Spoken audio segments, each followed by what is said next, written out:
Well, Coach, another spring game in the books. Just what'd you think about this one? I remember bragging. I don't think I've ever invented anything in my life, but we studied the heck out of how to make this game competitive. Like we studied like the data to see what a touchdown's really worth, what a turnover is really worth, what a stop is really worth, what a field goal is really worth in the games. We wanted to make it like where it's somewhat competitive. We all kind of understand the scoring system. So I was bragging that every one of our games have come down to the very last play since I've been here in my system. And then I go in and at halftime it's like 10-2. And I'm like, that's what I get for bragging. We have a blowout here, right?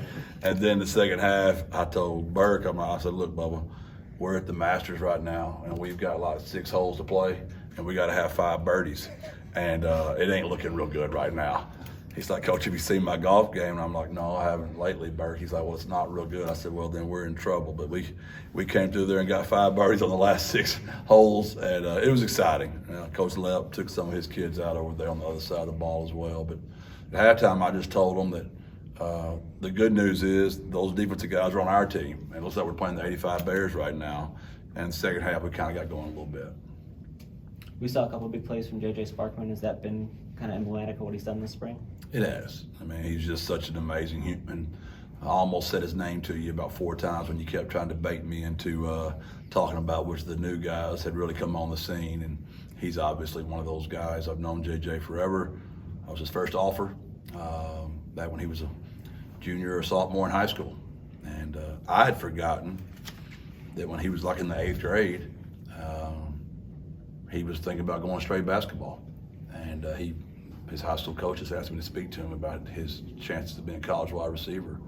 And that was back when he was in the 8th grade. I had forgotten even having that conversation. You know how it is with a junior high kid. You're not thinking about that when they're in the 8th grade. I was just trying to help a high school buddy out. And so, yeah, I've known JJ for a long time. A couple guys sitting out today, Robert, Devin, Kavorian. Anything serious there or just kind of? No, Devin could have played. Robert could have played. Kavorian could not have. He's still recovering from that shoulder surgery. Robert's got a little toe, nagging injury, and Devin's got some soft muscle tissue that we're just trying to be very. We know what he can do. It's very similar to the lineup we had last year because so many of those older guys were out. Frank wasn't going, Cephas wasn't going, so a lot of those kids played in the same spring game last year. But I thought Woolie's really coming on. Willie had a really good spring game. He's had a good spring as well.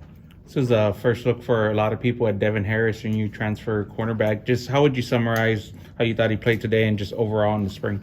I'd have to watch the video to really know for sure. But I know he's growing up. I know he likes being here. He wants to be here.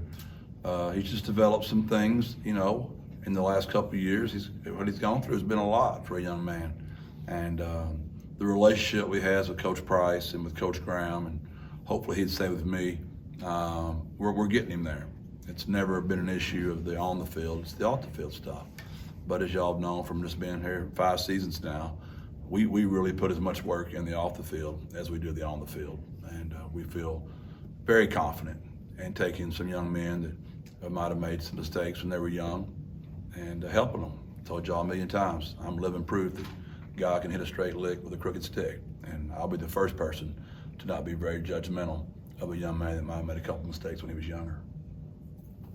Coach, I think you had a large group of recruits here. Just what's been the reception with the class so far, and how do you guys think you presented yourselves today? Yeah, that was crazy. We got lucky on some of that with just all of them happening to be in town at the same time. But there's also a lot of work that goes into that. Parker and Jenna have been great additions, to our staff, and our assistants always do a great job, as our analysts do, and our GAs and QCs. But it's a total team effort. And, we're not far away. We're not far. We've got to get some NIL money raised, maybe a couple more spots in those recruiting departments. And we're getting close, people. I mean, we can get the indoors, what I like to call it, the NIL money up where it needs to be and where we could be really something. I told Kerry, when I'm at the end of my contract, if I'm not dead, this is going to be a hell of a job, man. It really is. It already is, but it's going to really be special. What did you think of just all 4 quarterbacks today getting action? Yeah, no, a lot of that was, some of that with their feet, being innate athletes, you can't the Lord makes that, right? I was really proud of how they operated it, and I felt bad for them because I blow a very quick whistle. So it's hard to score when they make every tackle. And every time they're near the quarterback, it's a sack. And it does show the defense also how important it is to tackle well. Because if you do, it's just really hard to move the ball. And I thought all 4 of them were efficient. Even though we were struggling early, it really wasn't on the quarterback. But some of that was quarterback's decisions. Like every time we call an RPO, we should call it like a PRO, because they want to be pass first, then run, the option. Yeah. And that bothered me. And in the second half, we came out and we just took what the defense was giving us. But other than that, there was a couple times on some read routes. There's a couple things mentally, but I thought they did execute well. So what does Coach Traylor do now for the next month and a half, just as you get ready for fall camp now? Yeah, well, I'll be trying to make sure, my on-the-field guys will be on the road recruiting. We'll have exit interviews this week. So once we get those exit interviews done with our players, our 10 guys on the field they'll be out recruiting. Me, the analyst, the GAs, and the QCs will be holding down the fort, making sure they're going to class, finish the semester strong, weight room, some optional walkthroughs, some optional video meeting time, where those guys, those older guys will organize some of that for us, and they'll take care of that.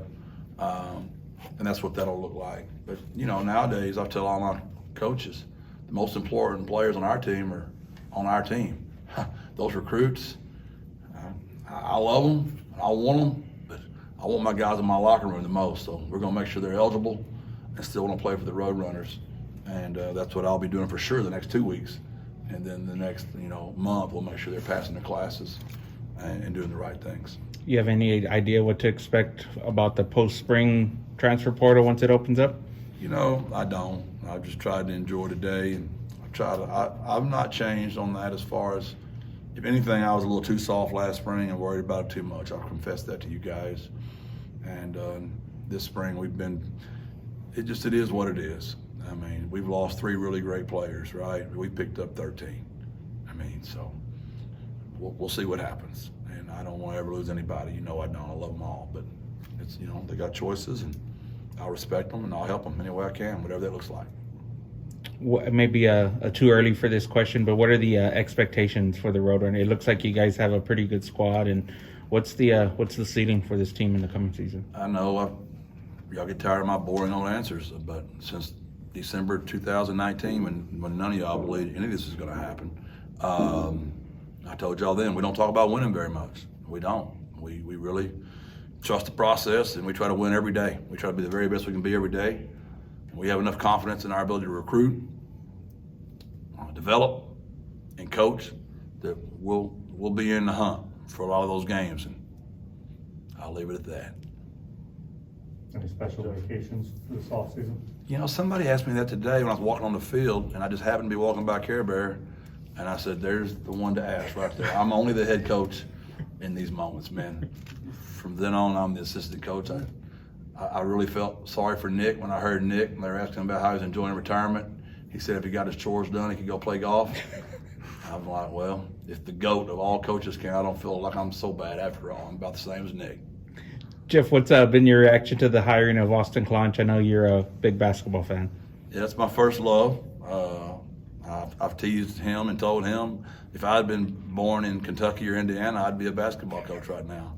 I love hoops, and I love everything about the game, just because practice is so much easier to coach. Football, you got to come in every day with like some magic tricks, get them suckers ready to go in football practice. Basketball, man, there's never a bad day in the gym. Everybody loves to shoot hoops, and I'm really excited for Austin. I love Karen. She's done a wonderful job, and I fully expect Austin to jump in there and do the exact same thing she's done. All right, Jeff, appreciate it. Y'all very Thanks. much.